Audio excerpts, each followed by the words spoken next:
Ասեմ քեզ Պետրոս, ադրբեջանցիները, այս Արեգից Քոչինյան շամպես վախենում են։ Շունը իրան ծեծող տիրոջից ոնց է վախենում։ Այդ տենց ադրբեջանցիները Արեգ Քոչինյանից վախենում են։ Ահա սուր բան է։ Դրա համար իրան ներկայությամբ Զանգեզուրի միջանցք արտահայտությունը վախենում են ասեմ։ Ում հետ հանդեպ ուզում են Հիկմետ Հաջևելի դրա համար վախից այդ ադրբեջանցիները, քանի որ իրա մոտ չեն կարող ասեն, այդ մեն Ալիևը վախից է, էլի վախից իր վախը հաղթահարելու համար ՄԱԿ-ի ամբիոնից է հայտարարում, ասում է Զանգեզուրի միջանցք կա։ Նիկոլն ասում է բացատրություն կտաս Ռոմանոսի տեղ չի դնում։ Հետո այդ հիմա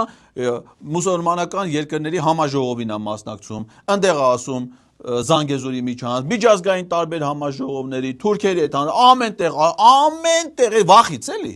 Վախից ամեն տեղ ասում են Զանգեզուրի միջանցք, նստում են Արեգի դեմը, պապանձվում, ասում են